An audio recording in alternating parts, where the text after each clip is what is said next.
Views YouTube ఛానల్ను subscribe చేయండి, మా వీడియోలను లైక్ చేయండి. నమస్కారం. వ్యూస్ ఛానల్కి స్వాగతం. తెలుగు సినిమా ఒకప్పుడు సువర్ణయుగంగా వెలిగింది.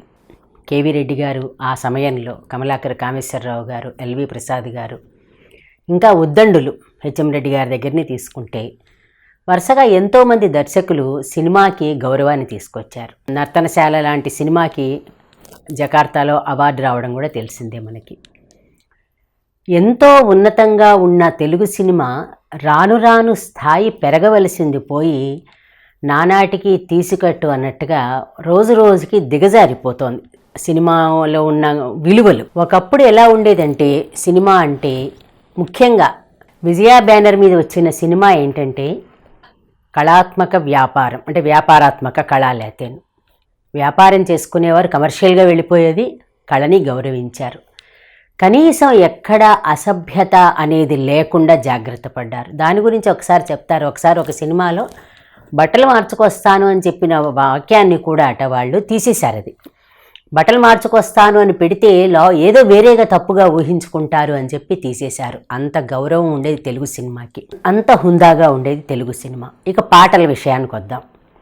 దేవులపల్లి కృష్ణశాస్త్రి గారు, మల్లాది వారు, సముద్రాల వారు, ఇంకా అంటే ఒకళ్ళ పేరు చెప్తే ఒకళ్ళ పేరు మర్చిపోతాం అనుకుంటాం. ఉద్దండులైన వాళ్ళు ఎంతోమంది, సదాశివ బ్రహ్మం గారు పాటలని కావ్య గౌరవాన్ని తీసుకొచ్చారు. అయితే అందులో మనం ప్రత్యేకంగా చెప్పుకోవాల్సింది పింగళి గారి గురించి. పింగళి గారు మామూలు పదాలతోటి, చాలా అల్పమైన పదాలతోటి అందమైన భావన వచ్చేలాగా రాశారు. ఇదంతా నేను ఎందుకు చెప్తున్నానో మన తర్వాత మన విషయంలోకి వెళ్తే తెలుస్తుంది. ఆయన పాటలు రాసేటప్పుడు ట్యూన్ చేసే వాళ్ళు అన్నట్టు ఇక్కడ పదం పడితే బాగుంటుందండి, లేకపోతే ఆ పదం లేకపోతే ఇబ్బందిగా ఉంది అన్నారట. అది కూడా ముఖ్యంగా ఈ కృష్ణార్జున యుద్ధం సినిమాలో అన్నీ మంచి శకునములే కన్యాలాభ సూచనలే పాటలో మనసుల మంగళవాద్యము దగ్గర ఏదైనా పదం పడాలన్నారట. దానికి ఆయన ఏముంది, ఆహా అనండి అన్నారట. అంటే చూసారా ఏం పదం వేశారు అక్కడ ఆయన, ఆహా. అందులో ముఖ్యంగా పింగళి గారికి ఆహా, భలే, హాయిగా ఈ పదాలు ఎక్కువ వాడతారు. అంటే ఒక పాటకి స్వర, అంటే వాళ్ళు కట్టిన ట్యూన్ కోసం అని చెప్పి ఆయన ఆహా అనే పదాన్ని పెడితే, ఇప్పుడు నేను చెప్పబోతున్నది ఒక అసభ్యమైన పదాన్ని పాట పాడుతూ ఉపయోగించి పాట విలువని తగ్గించి తెలుగు సినిమాని నీచ స్థాయికి దిగదార్చిన సినిమా గురించి. సినిమా అంటే సినిమా ఎలా ఉంటుందో ఎవరికి తెలియదు. బరాబర్ ప్రేమిస్తా అనే ఒక సినిమా, సరే సినిమా పేరు ఏదో పేర్లు పెట్టారనుకుందాం పోనీను. కొత్తగా వస్తున్న కుర్రవాడు అసలు ఆ యాటిట్యూడ్ చూస్తేనే చాలా పెద్ద హీరోలా ఫీల్ అవుతున్నాడు. ఇది తప్పుగా అనడం కాదు, వాళ్ళ కూర్చున్న విధానము చూస్తూ ఉంటే మళ్ళీ దానికి పెయిడ్ ఇంటర్వ్యూ ఒకటి చేయించుకుని తాను చాలా మంచివాడిని అనుకోవడము, ఇవన్నీ చూస్తుంటే అసలు యాటిట్యూడే సరిగ్గా లేదు. మహా నటులు, గొప్ప గొప్ప నటులు, రావికొండలరావు గారు లాంటి వాళ్ళు 50-60 సంవత్సరాల సినిమాల్లో ఉన్న ఆయన కూడా ఎవరన్నా కనిపిస్తే మర్యాదగా మాట్లాడేవారు. అంతవరకు ఎందుకు మన పెద్ద పెద్ద హీరోలందరూ, లేదంటే ఎస్వి రంగారావు గారు లాంటి క్యారెక్టర్ ఆర్టిస్టులు, గుమ్మడి గారు, లేదంటే ప్రభాకర్ రెడ్డి గారు చెప్తూ వెళ్తే చాలామంది, సిఎస్ఆర్ గారు కానీ ఎవరైనా సరే, వీళ్ళందరూ ఎన్ని సినిమాల్లో వేసి ఎంత వాళ్ళకి పేరు వచ్చినప్పటికీ యాటిట్యూడ్ అనే పదం అందుకే చెప్తున్నాను. అంతెందుకు ఇప్పుడు బ్రహ్మానందం గారు ఇన్ని సినిమాలు వేసి గిన్నీస్ బుక్కి వెళ్ళిన ఆయన కూడా స్టేజ్ ఎక్కినప్పుడు చూడండి ఆయన యాటిట్యూడ్ ఎలా ఉంటుంది. నోట్లోంచి ఎప్పుడైనా అసభ్యమైన పదం వస్తోందా? కొత్తగా కెరీర్లోకి వస్తున్న ఈ పిల్లవాడు చంద్రహాస్ అంత అసహ్యంగా పాడి, సినిమాలో ఆ పాట ఉండదు కానీ ఏంటి, సినిమాలో ఉండడం ఏంటి, ఆ ప్రోగ్రాంకి వచ్చిన వాళ్ళందరూ ఎందుకు వచ్చామని అసహ్యించుకునేలాగా ఉంది. దీని గురించి ఆ పాట వినకుండా పొరపాటున తప్పట్లు కొట్టడం లేదా నవ్వడం చేసిన అత్యంత డిసిప్లిన్డ్గా ఉండే జేడి చక్రవర్తి గారు కూడా ఎక్స్ప్లెనేషన్ ఇచ్చుకోవాల్సినంత కర్మ పట్టింది ఈ కుర్రవాడి వల్ల. అంటే ఏమనుకుంటున్నారు, ఇంకా సినిమాల్లోకి రాలేదు, అసలు ఆ సినిమా నిలబడుతుందో లేదో తెలియదు, ఈ పిల్లాడు నిలదొక్కుంటాడో లేదో తెలియదు, మహా వాళ్ళకి దిక్కు లేకుండా ఉన్నారు. ఎన్ని సినిమాలు చేయగలుగుతున్నారు ఇప్పుడు? ఏ హీరో అయినా సరే 10 సినిమాలు చేశారంటే ఆహా అనుకుంటున్నాం. ఏ దర్శకుడైనా 4 సినిమాలు చేసి 5వ సినిమా వస్తుందో రాదో తెలియదు. ఇది అక్కడ ఎప్పుడు వాళ్ళని నిరూపించుకుంటూ ఉంటేనే ఈ పరిశ్రమలో నిలబడతారు. డబ్బులు పెట్టేవాళ్ళు ఎవరైనా సరే అంతే. అలాంటిది ఈ కుర్రవాడు వాళ్ళ నాన్నగారు ఏదో ఒక ఆర్టిస్ట్, ఆయన చాలా పెద్ద నటుడని అనేసుకుంటున్నాడు ఈ పిల్లాడే తండ్రిని కూడా. అనుకుని వాళ్ళ కొడుకుని నేను అని అనుకుని ఈ యాటిట్యూడ్తో ఉండడం వల్ల ఎవరికి నష్టం? నీ నోటికొచ్చినట్టల్లా పదాలు ఉపయోగించి పాడడం అనేది కరెక్టా? ఫస్ట్ ఏదో అలా వచ్చేసిందంటే ఏదో అలా వచ్చిన దానికి పింగళి గారిని అందుకొని ఇంత నేను ఉదాహరణ చెప్పుకుంటూ వెళ్ళింది. ఆహా భలే హాయిగా అని అన్నారు ఆయన. అలాంటి పదాలు రావా నీకు? నీ వయసు ఎంత? నువ్వు చదువుకున్నవాడివా చదువు రానివాడివా? అంత పచ్చి మాటలు మాట్లాడడానికి చదువుకున్న వాళ్ళకి కూడా కళలో కూడా అలాంటి మాటలు రావు. అంటే దానికి తప్పట్లు కొట్టిన వాళ్ళు ఇంకేమనాలో తెలియటల్లా. నీలాంటి వాళ్ళే అందరూ కూడా అక్కడికి వచ్చిన వాళ్ళు. ఇప్పుడు మనం పేరెంట్స్ దగ్గరికి వెళ్దాం.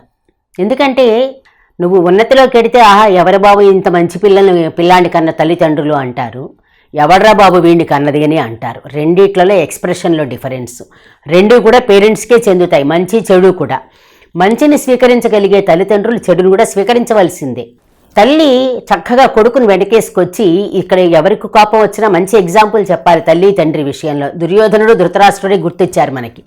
భారతం మన జీవన విధానంలోదే కదా. తప్పు చేసిన కొడుకుని ఏడు సారీ చెప్తే అయిపోతుందా?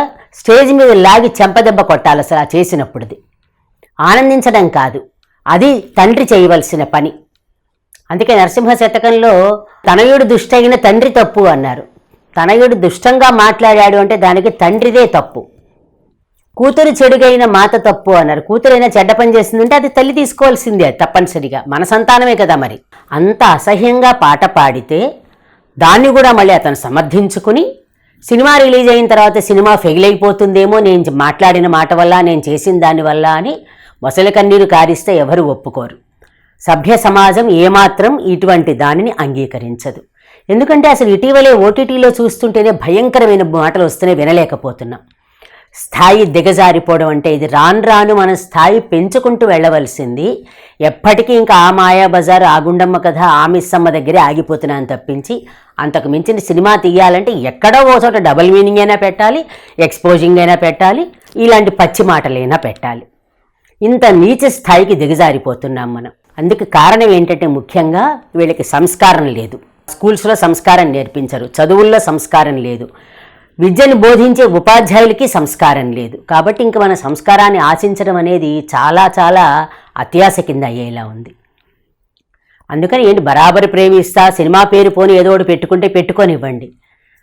నీవు ఎవరనుకుని అంత నోటుకొచ్చినట్టు మాట్లాడావు? నువ్వు చాలా పెద్ద గాయకుడు నేను అనుకోవద్దు. మహామహా గాయకులే నిలబడలేకపోతున్నారు. ఒక బాలు తర్వాత ఎవరు నిలబడగలుగుతున్నారు? మనోగారు వీళ్ళని పక్కన పెడితే ఏ గాయకుడు నిలబడగలుగుతున్నాడు? అసలు ఎవరి గొంతు ఎవరికి ఐడెంటిటీయే లేదు కదా. అలాంటిది ఒక సినిమాలోనే పాడుతూ నేను చాలా బాగా పాడాను, మా అబ్బాయి చాలా బాగా పాడాడడానికి ఏం పాడారు చెప్పండి? అసలు అందులో ఏమైనా సంగీతం ఉందా? అందులో లయం ఉందా? అందులో ఏమైనా కష్టం ఉందా మనం వినడానికి?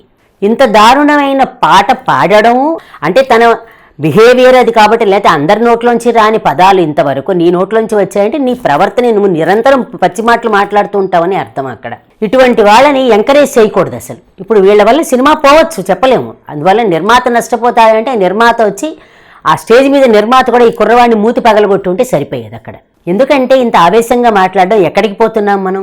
యువత మీద ఆధారపడింది దేశం అంతాను. అలాంటి యువత మాట్లాడడం, సంస్కారం లేకుండా మాట్లాడడం, తనేదో పెద్ద హీరోని అయిపోయినట్టు ఫీల్ అవ్వడం. రెండో సినిమా వస్తే చూద్దాం అప్పుడు మనం.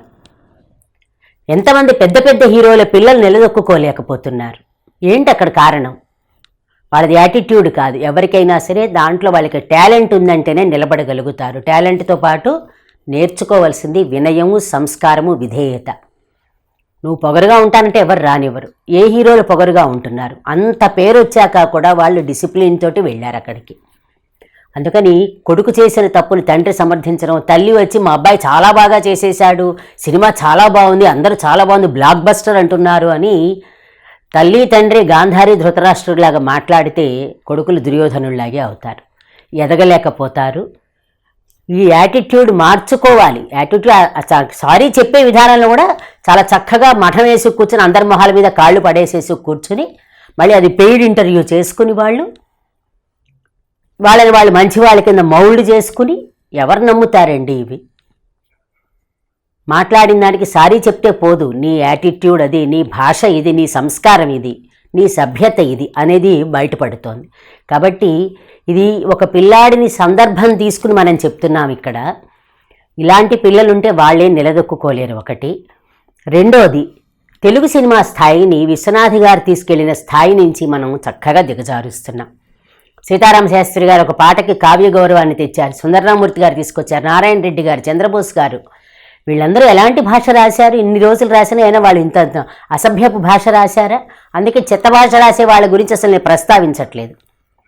ఎంత కావ్య గౌరవాన్ని పింగళి గారిలాగా ఎంత చిన్న చిన్న పదాలతోటి అక్కడ నింపాలి అనుకుంటే ఆహా భలే హాయిగా అనే పదాలతోటి నింపుతూ, అంతేగాని నీలాగా అసభ్యమైన పదాలతోటి నింపలేదు. మళ్ళీ దానికి నువ్వు చాలా గొప్పగా ఫీల్ అయిపోయావు నువ్వు ఆ పదాలు ఉపయోగించినందుకు. నిన్ను మించిన మేధావి లేడనుకున్నావు. ఎవ్వడు ఎదగలేడు ఇలా ఉంటేను. ఇది అసలు కరెక్ట్ కాదు. సమర్థించిన తల్లిదండ్రులు కరెక్ట్ కాదు. వీళ్ళని మంచివాళ్ళగా చూపించడం కోసం పెయిడ్ ఇంటర్వ్యూలు చేశారు చూసారా, అది కూడా కరెక్ట్ కాదు. కొంతమందిని న్యూట్రల్గా చెప్తున్నా, న్యూట్రల్ కాదు, అటు ఇటు కానట్టుగా చెప్తున్నారు. ఇది పొరపాటు. ఈ పిల్లవాడిని తప్పనిసరిగా ఎవరైనా సరే అతన్ని మార్గంలో పెట్టడానికి దూషిస్తూ చెప్పవలసిందే, నిందిస్తూ చెప్పవలసిందే, అతన్ని దండించవలసిందే. లేకపోతే ఇటువంటి పిల్లలు సరైన మార్గంలోకి రాక మిగిలిన వాళ్ళు కూడా ఓహో ఇలా మాట్లాడితే మనకి పబ్లిసిటీ వస్తుందని ఇంక ప్రతి వాళ్ళు వచ్చి ఈ పచ్చి భాష మాట్లాడుతూనే ఉంటారు. పెద్దవాళ్ళని చూసి నేర్చుకోండి. ఇంతమంది క్యారెక్టర్ ఆర్టిస్టులు, ప్రకాష్ రాజ్ గారు లాంటి వాళ్ళ నుంచి ఎంతమంది మాట్లాడుతున్నారు, ఎలా మాట్లాడుతున్నారు, వాళ్ళ భాషలో ఉండే సంస్కారం చూడండి. అది చూసి మనం ఎలా ఎదగాలో నేర్చుకోండి. ఇవాళకి మా నాన్న కొడుకుని నన్ను మించిన వాడు లేడు, నేను హీరోని అనుకుంటూ కాలర్ ఎగరేస్తే ఒక్క క్షణంలో కాలర్ కట్ చేస్తారు, తోక తెగ్గొడతారు. తెలుగు సినిమా గౌరవాన్ని నిలబెట్టండి. తెలుగు భాషలో ఉన్న సౌందర్యాన్ని, మాధుర్యాన్ని అందించండి. ఎవరో చదువు రాని వాళ్ళు, అక్కర్లేని వాళ్ళు అది వాళ్ళ భాష, అది పాపం వాళ్ళని తప్పు పట్టట్లేదు. మళ్ళీ ఇక్కడ వాళ్ళు అలా నేర్చుకున్న భాష అది. కానీ ఇది మనం నలుగురిలో ఉపయోగించే భాష కాదు. కొన్ని పనులు నలుగురిలో ఎలా అయితే చెయ్యమో, కాలకృత్యాల మలమూత్రాలు నలుగురిలో నుంచి స్టేజ్ మీద నుంచి చెయ్యం కదా, అలాగే ఇది కూడా చేయకూడదు. ఇది స్టేజ్ మీద నిలబడి మలమూత్రాలు విసర్జిస్తే ఎంతో, ఇలా పదాలు ఉపయోగిస్తే కూడా దాంతోటే సమానం. కొంచెం కటుగా ఉన్నా కానీ ఈ మాటల్ని సహృదయంతో తీసుకుని మార్చుకోగలిగితే ఆ పిల్లవాడు వృద్ధిలోకి వస్తాడు. నమస్కారం.